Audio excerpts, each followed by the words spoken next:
Madame, monsieur, merci d'être resté dans notre compagnie. Bienvenue si vous venez d'arriver. Alors, on va parler des produits du terroir. Vous connaissez probablement, vous les consommez même en grande quantité, mais comment être vraiment sûr de leur authenticité? Voilà. Alors, Rodolphe Bodas, notre expert consommation, il va lever aujourd'hui le voile sur les faux produits du terroir. Comment les reconnaître? Excellente question, je vais lui poser.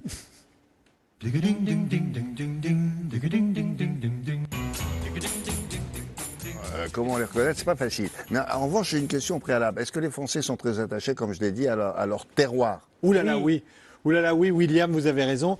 Et il faut savoir que ça s'est même fortement accéléré suite à cette fameuse crise du Covid, parce que aujourd'hui, 7 Français sur 10 se déclarent extrêmement attachés aux produits du terroir, bien plus qu'avant le Covid. Alors, il y a 3 raisons qui expliquent cet attachement.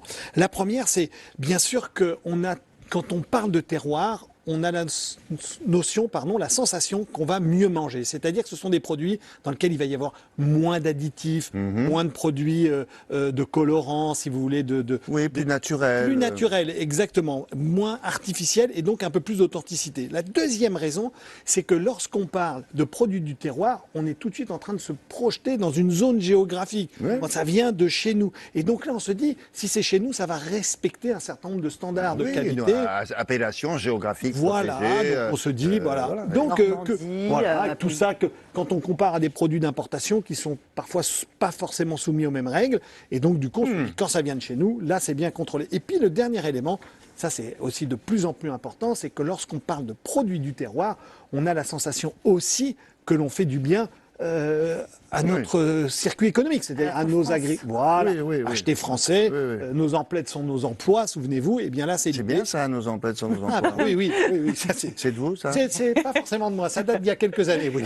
Emplettes, déjà, ça nous donne un petit indice sur le moment auquel, ça a été désolé, dit. Ça date pas d'hier, du coup. Non, mais alors maintenant, on en revient à la question essentielle, c'est comment les reconnaître, les fameux, les 3 arguments que vous venez citer. Alors, avec les recettes authentiques. Avec les recettes authentiques et comment. Alors, oui, en effet, il y a plusieurs, bien sûr, labels, plusieurs indications qui permettent de révéler un produit du terroir. Mais je vais m'intéresser plus particulièrement là à l'appellation d'origine protégée. Pourquoi? Parce que c'est une appellation d'origine protégée, ça vient certifier à la fois la zone géographique, d'où vient le produit, mais aussi la méthode d'élaboration du produit. Donc, c'est une appellation extrêmement intéressante.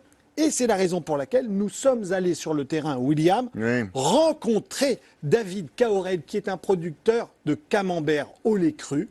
Regardez ce reportage et vous allez voir que pour obtenir cette appellation, c'est pas si facile. Oui, il y a un cahier des charges. Ah oui, très serré. T'as enquêté encore. Eh ben oui.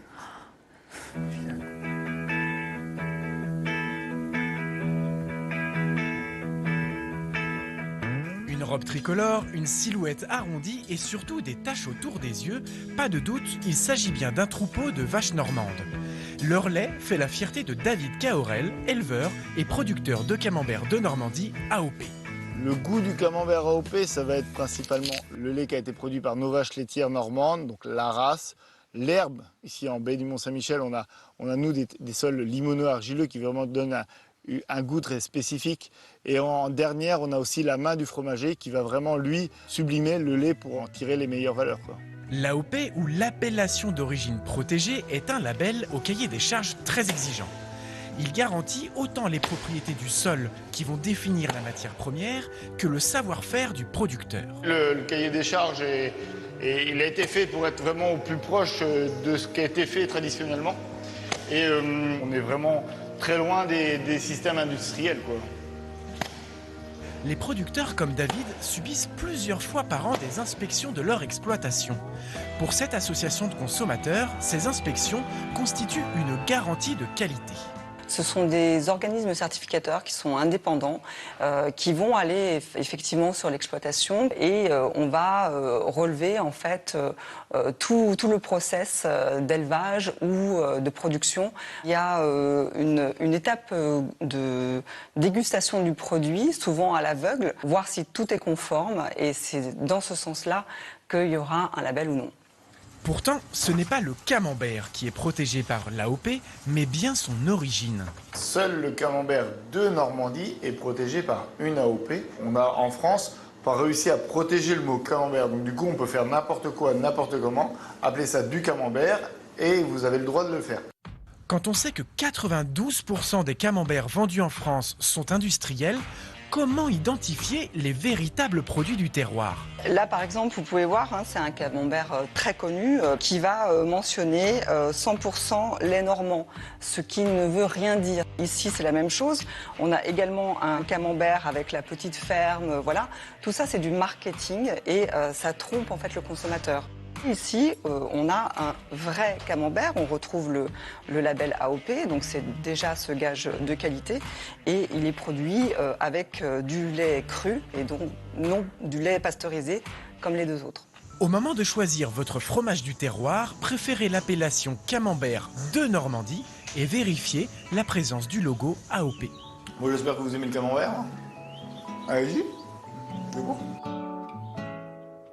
Alors, ce qui serait intéressant, j'espère qu'on l'a fait, c'est de goûter un camembert de Normandie. Donc ça, c'est le vrai, c'est sûr, il répond au cahier des charges. Et un camembert en Normandie. Non, mais on se moque quand même un Voilà, peu de exactement. nous, hein, Rodolphe, pardon, mais alors, ça, en c'est effet, vraiment abusé. Ça n'a rien à voir. C'est pour ça que je vous invite vraiment à regarder ce petit Oui, logo, label. ce petit label ici d'appellation d'origine protégée qui définit quand même la qualité à la fois du mode Produit, opératoire ouais. et l'origine Mais il du y produit. en a qu'un où il y a d'autres labels qui définissent les vrais produits du terroir. Alors, il y en a plusieurs. Il y en a Ah. plusieurs. Il en existe 3 autres qui sont sous l'autorité de l'Institut national de l'origine de la qualité. Le premier, ça va être l'IGP. C'est l'indication géographique protégée. Alors, qu'est-ce que ça veut dire? Ça veut dire que là, ici, on va vous garantir sur l'origine des produits d'une zone géographique délimitée. Pas de la manière dont on fabrique le produit, mais de l'origine des produits, c'est-à-dire d'où ça vient.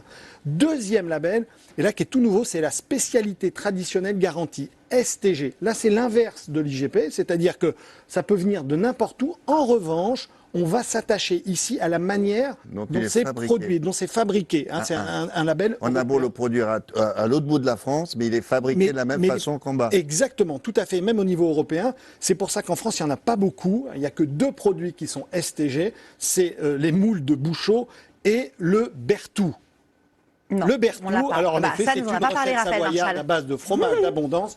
Je vous cache pas, ça colle un peu au corps, mais c'est très bon. Sympa. Mais voilà, c'est les 2 seuls produits. Sinon, vous avez aussi la Alors, pizza lui, napolitaine. là, et le orangé, c'est le lui, AOP. c'est l'appellation d'origine protégée qu'on a vu dans le reportage, Mais- William. Et le dernier point, c'est le label rouge. Alors ici, il ne s'agit pas forcément de labelliser la méthode traditionnelle, mais c'est plutôt la qualité des produits qui est mise en avant. Et ici, c'est un label extrêmement exigeant, le label rouge, et là qui va toucher des viandes, des Ah bon, on conserves le de connaît, poisson, celui-là. oui, des conserves de poisson, des produits laitiers. Et ici, non seulement on va valider la qualité des ingrédients et des produits, mais aussi il y a même des tests gustatifs. Et c'est à ce moment-là qu'on va dire, c'est bon. Est-ce Et donc, voilà, est-ce qu'un on va même avoir le label. produit, je ne sais pas, un camembert, un saucisson, un jambon, il peut les avoir tous? Ah oui, vous pouvez Et cumuler. ding, ding, ding, Voilà, il a vous 3, 4. pouvez- vous Alors pouvez- quand on en voit un avec plein, on dit c'est bien. Alors, mais sauf que quand vous avez appellation d'origine protégée, vous avez à la fois une IGP, parce que vous êtes à la fois dans une zone géographique, Ouais. et en même temps, vous pouvez être STG, par exemple, puisque Bon. vous avez une mode. Et je vais On a des rajouter une médailles petite partout. abréviation, parce que tu disais AOP, mais c'est la même chose que AOC ou pas? Alors oui, c'est exactement la même chose. Et depuis 2012, l'appellation d'origine contrôlée, Ouais. et finalement, c'est l'appellation d'origine protégée, mais dédiée et destinée au vin et aux boissons alcoolisées. C'est ok. pour ça que vous avez Ah, d'accord. 385 boissons alcoolisées qui sont d'appellation origine contrôlée. Et c'est le même dispositif que l'AOP.